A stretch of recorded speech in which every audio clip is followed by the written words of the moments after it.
여러분들 여기 외국 아니에요. 예, 여기 코리아입니다. 코리아. 예. 많은 분들이 오해를 하시는데 압구정 시골지가 무슨 압구정 시골지는 허세에 가득 차서 슈퍼카들만 가지고 있다, 뭐 아직도 나이값 못하고 그냥 스포츠카 이런 것들만 가지고 논다 라는 분들의 편견을 깨주기 위해서 제가 가지고 있는 컬렉션 중에 1973년식 클래식 비틀, 이거를 소유를 하고 있거든요.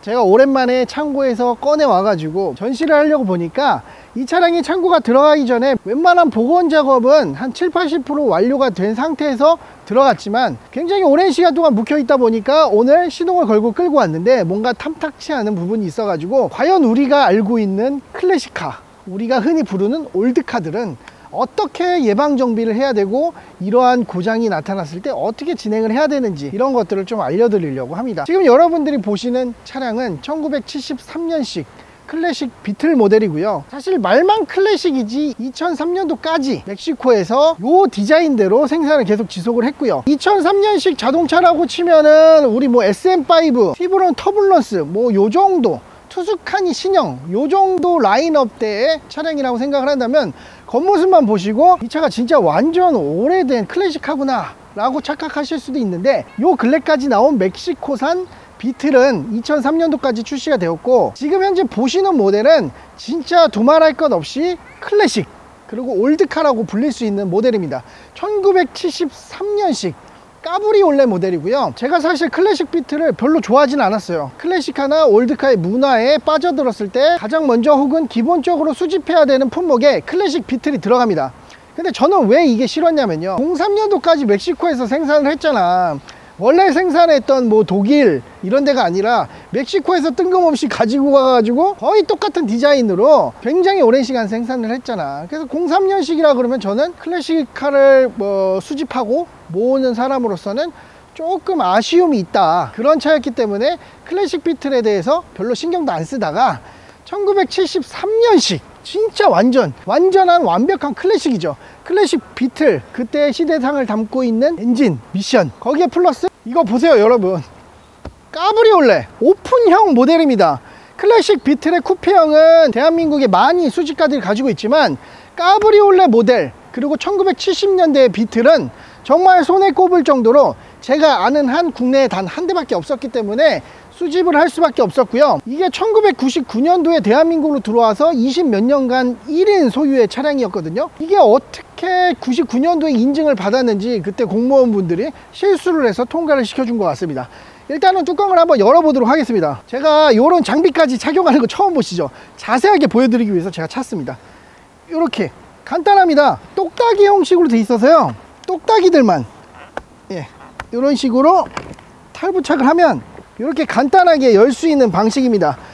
우리가 요즘 같은 생각에 사로잡혀 있으면 이렇게 그냥 뒤로 이렇게 밀어서 넣는 까브리올레 모델이 아니냐라고 생각하실 수 있는데, 이 차량은 뭔가 모르겠어요. 저도 뭐 비틀의 역사를 완벽하게 알지 못합니다. 워낙 길기 때문에 그 거의 반세기를 넘어서 나왔던 그 차량에 대해서 모든 모델들을 조사하기에는 조금 무리가 있었고, 1970년도에 이렇게 똑딱이로 뜯는 까브리올레 모델이 출시된 것을 저도 자료를 보고 확인을 할 수 있었습니다. 이렇게 똑딱이를 제거를 해서 여는 방식으로 되어 있습니다. 일단은 뚜껑 여는 데 집중을 할게요. 그 다음에 이거를 머리에 쓰고 이렇게 바닥에 이렇게 잘 놔둬야 됩니다. 제가 지금은 빼놨는데 이런 식으로 채워 놓으면 탑에 대한 각을 잡아주는 부분인데, 저는 오픈을 했을 때는 이렇게 양옆으로 펼쳐놔도 굉장히 이쁘더라고요. 뭔가 뚜껑이 열려 있는데 열려 있지 않은 듯한 그런 느낌을 줘서 좋았고, 이렇게 뚜껑을 열고 자동차 복합 문화 공간 히피스에 전시가 될 예정입니다.